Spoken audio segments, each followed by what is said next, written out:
ओम नमो भगवते वासुदेवाय। ओम नमो भगवते वासुदेवाय। ओम नमो भगवते वासुदेवाय। ओम अज्ञानतिमिरान्धस्य ज्ञानाञ्जनशलाकया चक्षुरुन्मीलितं येन तस्मै श्रीगुरवे नमः। नमो विष्णुपादाय कृष्णपृष्ठाय भूतले श्रीमती वेदांत स्वामिन् इति नामिने। नमस्ते सारस्वते देवे गौरवाणी प्रचारिणे निर्विशेष शून्यवादी पाश्चात्य देश तारिणे। जय श्री कृष्ण चैतन्य प्रभु नित्यानंद श्री अद्वैत गदाधर श्रीवासादि गौर भक्तवृंदा। हरे कृष्णा कृष्णा कृष्णा हरे हरे, हरे राम राम राम हरे हरे। जगत गुरु श्रील प्रभुपाद की जय। भगवत वाणी भगवत गीता जी की जय। गुरु महाराज की जय। हरे कृष्णा। तो आप सभी लोगों का बहुत बहुत स्वागत है भगवत गीता के चेतो दर्पण महाजनम के इस सत्र में, जिसमें हम पढ़ने जा रहे हैं चतुर्थ अध्याय के श्लोक संख्या 17 को। जैसे कि मैंने कल आप लोगों को बताया था कि हमारा जो है 16, 17 और 18 ये तीनों श्लोक जो है अप्लाइंग दिस ट्रांसेंडेंटल नॉलेज के अंतर्गत, जो दिव्य ज्ञान हम लोग पढ़ रहे हैं उस दिव्य ज्ञान को समझते हुए अपने जीवन में कैसे, अपने कर्मों में हमें कैसे इसको अप्लाई करना है, कैसे उसका उपयोग करना है, वो सीख रहे हैं। और आज के श्लोक में हम जानेंगे कि कर्म, कल हमने जाना था कर्म और अकर्म, और आज भगवान जो है विकर्म के बारे में भी बताएंगे। ठीक है, तो श्लोक लेते हैं। श्लोक संख्या 17। कर्मणो अपि बोधव्यं, बोधव्यं च विकर्मणा, अकर्मण्यश्च बोधव्यं गहना कर्मणो गति। तो भगवान क्या बोल रहे हैं यहाँ पे? गहना कर्मणो गति। कर्म की बारीकियों को समझना अत्यंत कठिन है, अतः मनुष्य को चाहिए कि वह यह ठीक से जाने कि कर्म क्या है, अकर्म क्या है, विकर्म क्या है और अकर्म क्या है। तो कल हम लोगों ने जाना था कि कर्म क्या है और अकर्म क्या है, और हमको क्या करना चाहिए, निश्चित करके। बुद्धिमान व्यक्तियों इससे मोह, बुद्धिमान व्यक्ति भी मोहग्रस्त हो जाते हैं।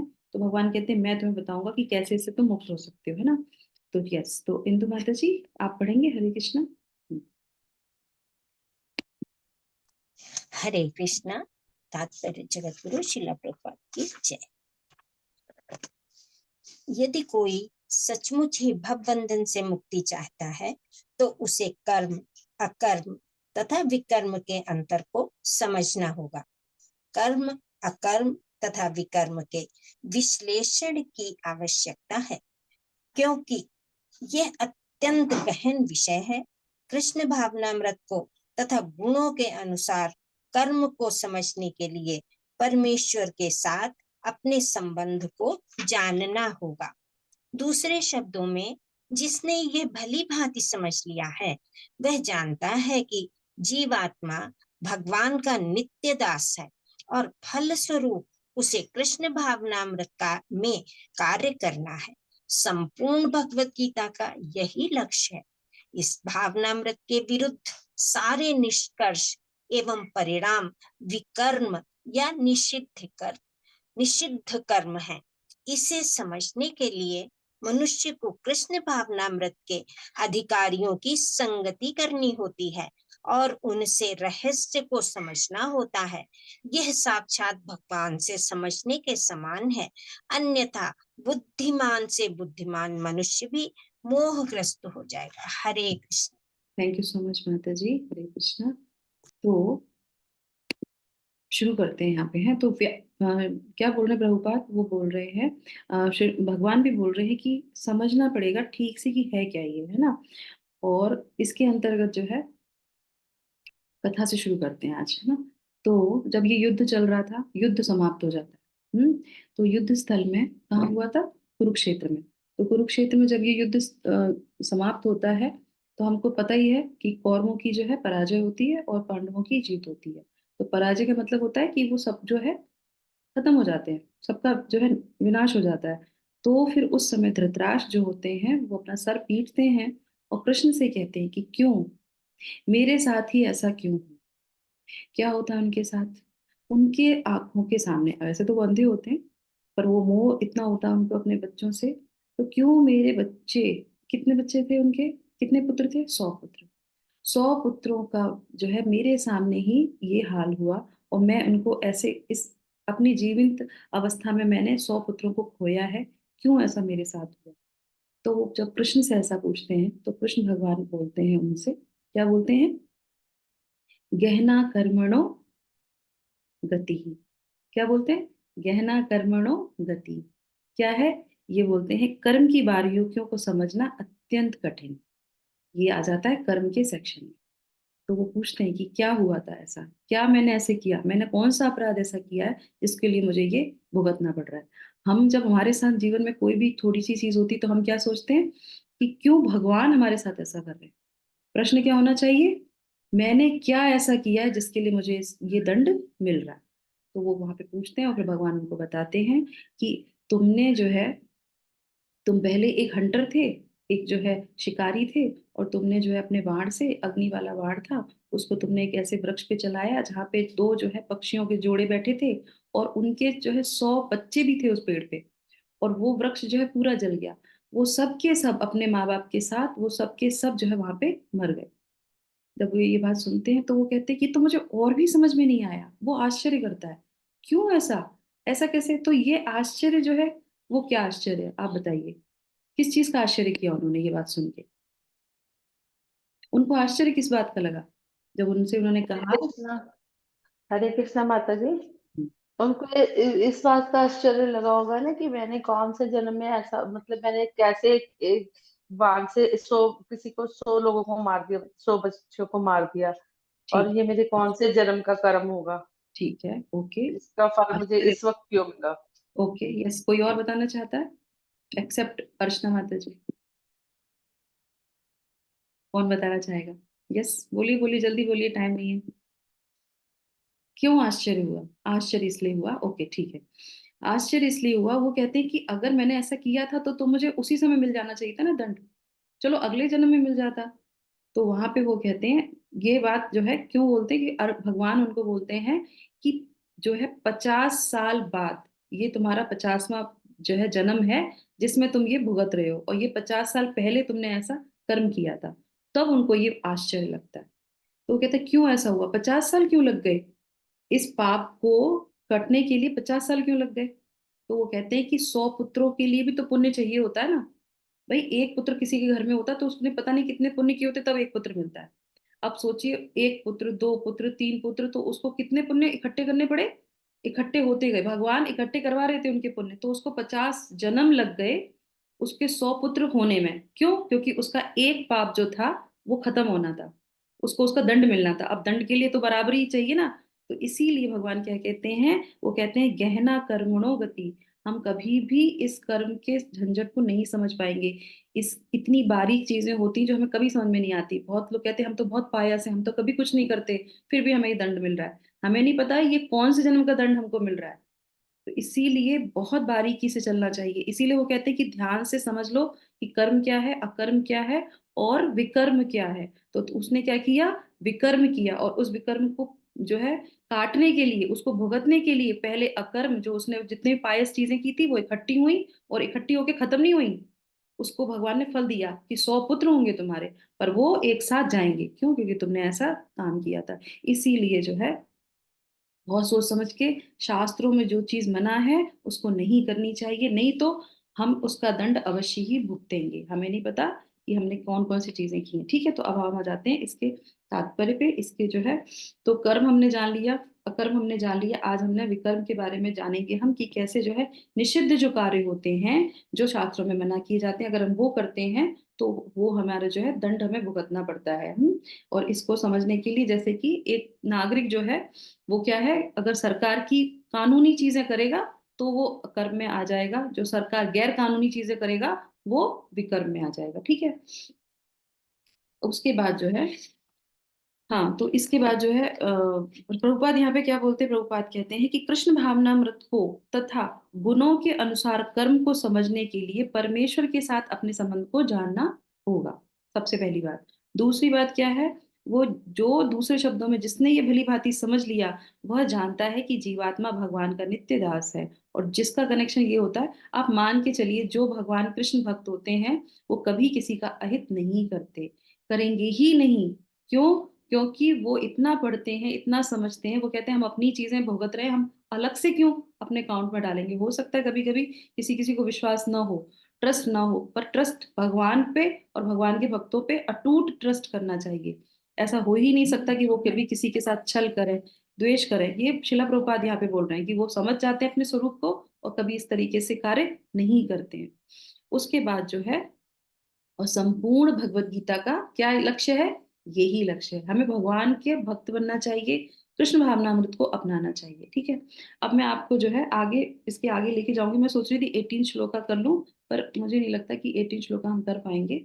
जल्दी जल्दी बताएंगे तो फिर चीजें अच्छे से समझ में नहीं आएंगी, क्योंकि ये बहुत भगवान क्या कह रहे, बारीकियां हैं, तो बारियों को बारीकी से ही समझना अच्छा रहेगा, जल्दी जल्दी में क्यों समझना है ना। ठीक है, तो अब आ जाते हैं इसके बाद हम जो है जो है ब्रह्म नारदीय पुराण में। मैं आपको आज जो है, जो हम विकर्म करते हैं, जो लोग करते हैं, तो वो कौन कौन से नरक में जाते हैं उसके बारे में भी सुनाऊंगी मैं, पर वो लास्ट में सुनाऊंगी, पहले थोड़ा अच्छी चीजें सुना देती हूँ।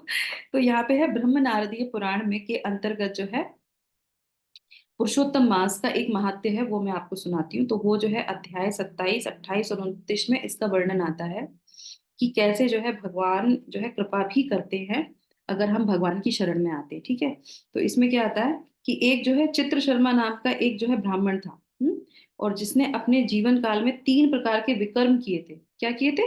विकर्म। विकर्म मतलब जो शास्त्र के अनुसार ना हो, है ना, विरुद्ध हो, है ना, तो वो किए थे, जिसको हम तो कह सकते हैं साधारण भाषा में पाप। पाप किए थे। तो सबसे पहला पाप उसने क्या किया था, ध्यान से सुनना। तो सबसे पहला पाप उसने किया कंजूसी।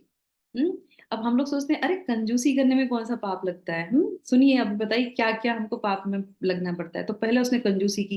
कंजूसी क्या करता था? कंजूसी वो क्या करता था, वो ना तो वो खुद ढंग से खाता था, ना तो वो खुद ढंग से खाता था, और जो बीवी बच्चे हैं उनको भी ढंग से खाने नहीं देता था, और मतलब उनकी पूरी आवश्यकताएं जो पूरी भी नहीं करता था। एक पति को, श्रीमद् भागवतम में कल ही मैं सुन रही थी, तो उसमें बता रहे थे प्रभु जी कि पति और पत्नी, पति का मतलब होता है जो पोषण करे। अगर कोई पति पोषण ना करे आपका, तो वो पति कहलाने लायक नहीं है। दूसरा पत्नी, पत्नी, पत्नी का अर्थ क्या होता है? जो पतन के मार्ग से पति को बचाए। दायित्व किसका आ गया? पत्नी का ज्यादा आ गया। मुझे जैसे सुन रही थी, मैं कह रही अरे आजकल जो है सरवाइव तो अब औरतें खुद ही अपने आप कर लेती हैं, नौकरी करके पैसा कमा के, पर पतन से जो दूर लेके जो उसको वहां से हटाए, वो पत्नी का धर्म। तो इसीलिए कहते हैं धर्म पत्नी और जो है धर्म पति। तो धर्म पत्नी का ज्यादा रोल है। तो अगर हम कृष्ण भावनामृत में, तो हमारा पहला कर्तव्य बनता है कि अपने पति को खींच के कृष्ण भावनामृत में लेके आए। हम एक चैंटिंग कर रहे हैं, अरे आप भी कर लो, एक माला तो कर ही लो। रोज सुबह 3 टाइम आप खाना देते हैं उनको, एक टाइम तो उनको एक बार बोलना है, अरे चैंटिंग कर लो, अरे माला कर लो, अरे कर लो कर लो। ये हमारा फर्ज है, क्योंकि ये शास्त्रों में बताया पत्नी जो पतन के मार्ग से पति को बचाए। यानी कि किसी अम, ऐसी चीजों में जा रहा है, सिगरेट पीना है, स्मोकिंग स्मोकिंग करना है, कुछ नशीले पदार्थ लेना है, किसी ऐसी संगत है, तो ध्यान रखें और कोशिश करें कि उसको धीरे से उसमें से निकाल के लेके आए, और नहीं है तो भगवान की असीम कृपा है। तो ये पत्नी का धर्म। तो अब ऐसे पति जो है अपने बच्चों को, पत्नी को भरण पोषण नहीं कर रहा था कंजूसी की वजह से, और जो भी धन होता था वो क्या करता था, गड्ढे में गाड़ देता था। गड्ढे में गाड़ देता, किसी को पता, अरे हमारे पास तो पैसा ही नहीं है। बहुत से लोगों के पास इतना पैसा होता है, फिर वो कहते, हमारे पास पैसा ही नहीं है। भगवान को पता है कि गड्ढे में छुपा रखा है कि बैंक में छुपा रखा है। और अगर नहीं खर्च करोगे, कहाँ नहीं खर्च करता था, दान नहीं देता था।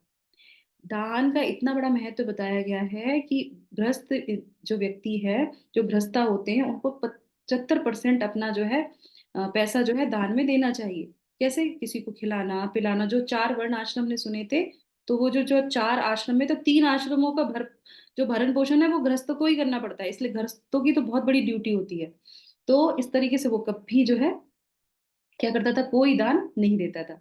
तो उसके बाद जो है फिर क्या होता है, वो जो है दूसरा उसने क्या किया, ये तो हो गया एक उसका विकर्म, क्या था, कंजूसी करना। ठीक है, उसके बाद दूसरा क्या था, वो फलों की चोरी करता था। अब आप बताइए, हम लोग को क्या लगता है, अरे फल को चोरी में क्या है ना, कोई बड़ी चीज तो नहीं है, सोना थोड़ी ना चुराया है, चांदी चुराया, किसी का घर चुराया, किसी का पैसे चुराए हो। फल ही तो चुराए हैं, पर बोला कि नहीं, फल चुराना भी जो है किस में आता है, पाप कर्म में आता है।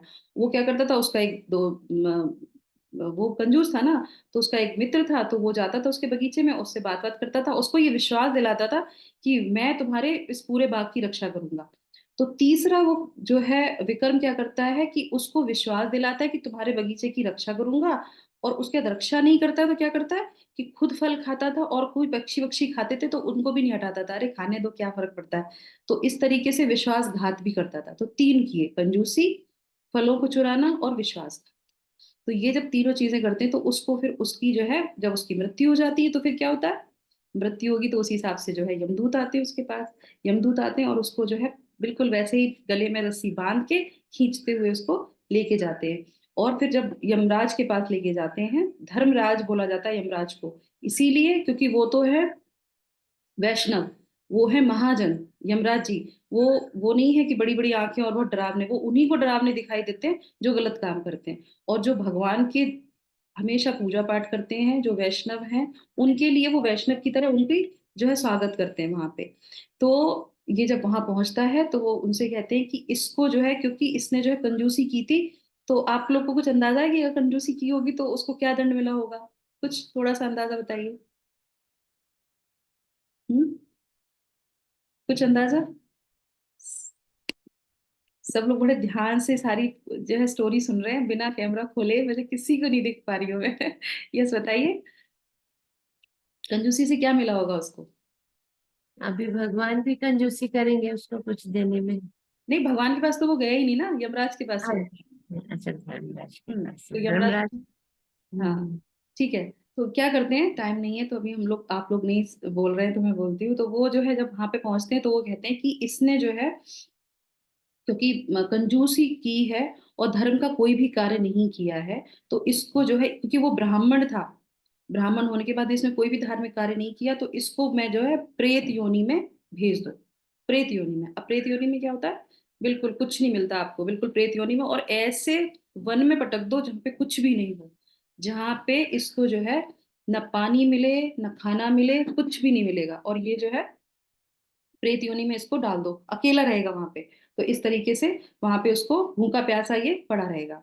और उसके बाद जो है दूसरा, एक तो हो गया ये प्रेत योनि वाला, क्योंकि ये जो है उसने कंजूसी की थी। दूसरा है जो फल चुराए थे, तो फल चुराने के लिए जो है उसको जो है बोला गया कि इसको 1000 जन्म किसके मिलेंगे, फल चुराने वाले को क्या मिलता है, कुछ अंदाज? मान लो अगर हमने फल चुरा लिया तो हमें क्या दंड मिलेगा? फल नहीं खाने को मिलेंगे, और क्या होगा, है ना? बोलो। मैं आगे नहीं बढ़ूंगी जब तक कोई बोलेगा नहीं, तो पता नहीं सो रहे हैं कि जग रहे हैं सब लोग। हरे कृष्णा। हम्म। माता जी फल चोरी करने से भी मिलती है सजा। हम्म। तो फल चोरी करने से उनको क्या होता है, 1000 जन्म जो है बंदर का मिलता है, कि 1000 जन्म ये बंदर की योनि में ही लेगा। ठीक है। तो पहला हो गया प्रेत, उसके बाद उसको मिल गया बंदर की योनि, बंदर की योनि मिल जाती है। विश्वासघात उसने किया होता है, तो उसको बोलते हैं कि ये कई जन्मों तक जो है नरक में ही, जो है नरक में जो है नरक में भीषण यातनाएं सहेगा।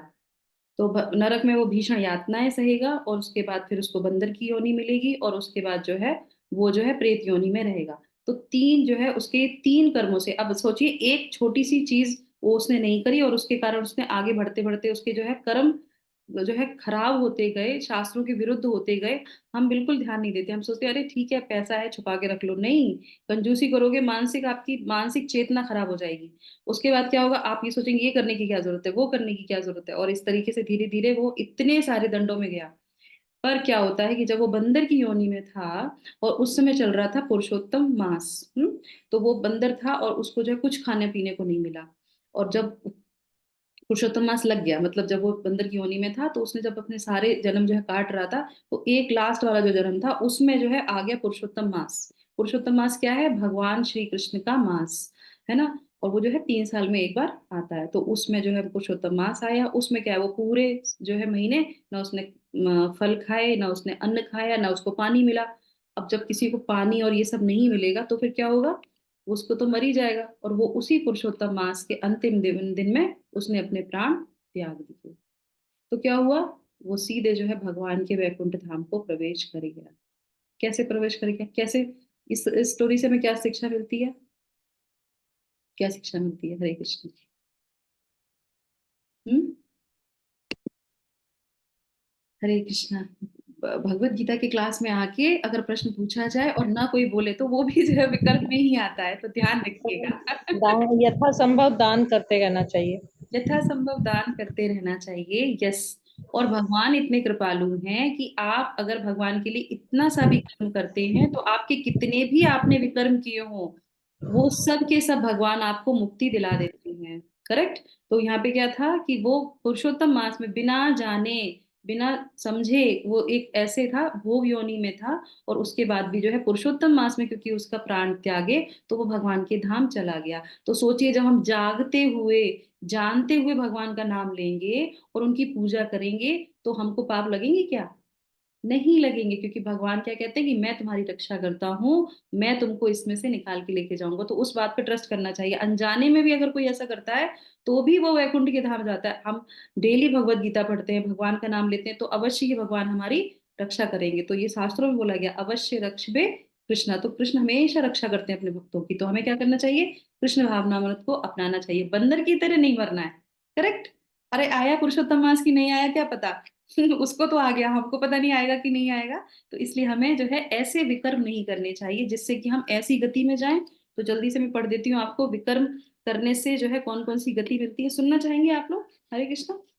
ठीक है, आप तो सुन लीजिए। और ठीक है, मैंने तो यहाँ तक ही लिखा था। तो विकर्म करने से हमें कौन कौन सी चीजें पड़ती, कल जो है बहुत इंपॉर्टेंट श्लोका है हमारा जिसमें हम बारीकी से समझेंगे। बहुत समझने वाली चीज है उसमें, आज नहीं ले सकते, समय नहीं है हमारे पास, कल हम समझेंगे उसको, है ना। तो बहुत सारे तरीके के जो है विकर्म होते हैं और उनके तरीके के जो है नरक होते हैं। ये इसलिए बता रही हूँ कि आप लोग याद रखिए, फल चुराना, कंजूसी करना, ये सब शास्त्रों के विरुद्ध है। ऐसा हमें कार्य नहीं करना चाहिए। यथासंभव हो वैसे हमें अच्छी चीजों को, अच्छे कर्मों को करना चाहिए जिससे कि जो है हम भगवान से कनेक्ट हो सके, भगवान से हमारा संबंध स्थापित हो जाए। तो इसी तरीके से जो वैवर्त पुराण की बात है इसमें जो है यमराज जी जो है, यमराज सावित्री देवी के समक्ष विभिन्न प्रकार के नरकों का वर्णन करते हैं। यमराज जी जो है किसके सामने? सावित्री देवी के सामने विभिन्न प्रकार के नरकों का वर्णन करते हैं। तो वो कहते हैं कि हे देवी, जो पापी सरोवर से निकले हुए जलचर जीवों को मारता है, जो लोग मछली खाते हैं, केकड़ा खाते हैं, या कुछ भी निकल के आया तो मार दिया उसको, है ना, मारता है, वो नरक कुंड नामक नरक में जलचरों के द्वारा अनेक प्रकार की यातनाएं भोगता है। दूसरा, जो मनुष्य पवित्र 30 स्थानों में जाकर काम भाव से पर स्त्री के वक्षस्थल, स्तन तथा मुख को देखता है, कितना, कितनी गहन चीजें हैं। देखने से भी जो है पाप लगता है। पवित्र स्थान पे अगर आप जाते हैं और जैसे कोई स्नान करी, स्त्री स्नान कर रही, कपड़े बदलती हैं, तो दूसरे लोग क्या करते हैं, उनको देख, अरे वो स्नान करने आए हैं, तीर्थ स्थान पे हैं। अगर आप उसको ऐसी तरीके से देखते हैं, आपकी मन में कामना होती, तो वो क्या होता है कि उनके जो है वो काकतुंड नाम के नरक में जाता है, जहां देवताओं की प्रतिमा, सॉरी, हाँ, में जाता है, पर जहां पे कौवे उसके मुख तथा नेत्रों को अपनी चोंच चोंच से नोचते हैं, क्योंकि वो ऐसे नेत्रों से देखने का प्रयास करता है। जो व्यक्ति देवताओं की प्रतिमा तथा मंदिर के धन की चोरी करता है, मंदिर में जाके भगवान के धन की चोरी करता है, वो वज्र कुंड नामक नरक में वास करता है। तीखे वज्रों से उसका शरीर टुकड़े टुकड़े हो जाता है, परंतु फिर भी उसकी मृत्यु नहीं होती है। इसी प्रकार उसे निरंतर यातनाएं भोगनी पड़ती हैं। जो व्यक्ति देवता तथा ब्राह्मण के धन तथा वस्त्र की चोरी करता है, ब्राह्मणों को दान नहीं देना, अरे उनके लिए लाए थे उनको दिया ही नहीं, अपने लिए रख लिया, देवताओं को चढ़ाया हुआ उनका ले लिया, तो उससे क्या होता है, वो तप्त पाषाण नामक नरक में जाता है, जहां उसे तपे हुए पत्थरों पे से पीटा जाता है। उसके पश्चात वह 3 जन्मों तक बगुला, 3 जन्मों तक श्वेत हंस, एवं एक जन्म में वो सफेद चील के अन्य प्रकार से वो श्वेत पक्षी जो है बनता है, और थोड़ी आयु वाला ही जो है वो मनुष्य बन पाता है। इस तरीके से बताया गया है। इस जीवन में भी उसे रक्त विकार तथा शूल योग से असहज पीड़ा होती है। तो अगर वो मनुष्य भी बनता है थोड़े समय के लिए, तो उसमें भी उसको जो है कोई ब्लड से रिलेटेड कोई उसको तकलीफ होगी। और उसमें बहुत उसको तकलीफ सहना पड़ेगा। जो व्यक्ति ब्राह्मण और देवता के पात्र का अपहरण कर लेता है, वह तीक्ष्ण पाषाण कुंड में अपने रोम की संख्या, जो जितने हमारे रोए होते हैं शरीर में, उतने जो है उतनी बार उसको वहां पे पटका जाता है। और जो व्यक्ति वैश्या का अन्न खाता है, अब आप सोचिए अन्न खाने का कितना होता है। हम लोग सोचते जिस किसी के भी घर का जाके अन्न नहीं खाना चाहिए, हमें नहीं पता उनके घर में क्या होता है क्या नहीं होता है।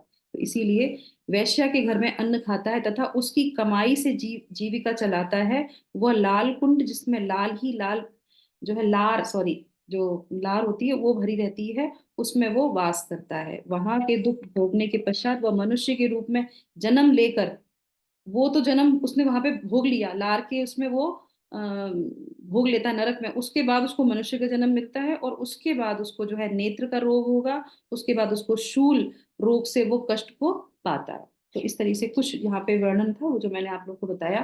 तो इस तरीके से हमें ध्यान रखना चाहिए, शास्त्र के विरुद्ध कोई भी कर्म हमको नहीं करने चाहिए। और इसके लिए सबसे अच्छा उपाय क्या है, जो भगवत गीता में बताया, इसमें क्या लिखा है कि भगवत गीता का यही लक्ष्य है कि जो भी कार्य हो भगवान के सुपुर्द करके करने चाहिए, उनको हमें सीखना चाहिए और वैसे ही हमें खाना चाहिए। हमें डेली भगवान को भोग लगा के ही अन्न खाना चाहिए, डेली वो जल पानी कर्म जो भी कुछ है भगवान को अर्पित करके खाने चाहिए। नहीं तो भगवान क्या कहते हैं, तुम पाप खाते हो, ये वो ही पाप है, ये सारे पाप इकट्ठे कर करके फिर क्या होगा, हमको उसको भुगतना पड़ेगा। तो इसी के साथ हम विराम करेंगे। कल जानेंगे कि कैसे हम कर्म को अकर्म में देख सकते हैं और अकर्म को कर्म में देख सकते हैं। बहुत बारीक चीज है जो अगले श्लोक में भगवान हमको समझाएंगे। तो इसी के साथ हम यहाँ पे विराम करते हैं। आप सभी लोगों का दिन बहुत शुभ हो, प्रश्नमय हो, विकर्म ना करें, अकर्म करें। ध्यान रखें इस चीज का। हरे कृष्णा कृष्णा कृष्णा हरे हरे, हरे रामा राम रामा हरे हरे। जगत गुरु श्री प्रभुपाद की जय, भगवत वाणी भगवत गीता जी की जय, उपस्थित सभी भक्तों की जय। Thank you so much. Hare Krishna.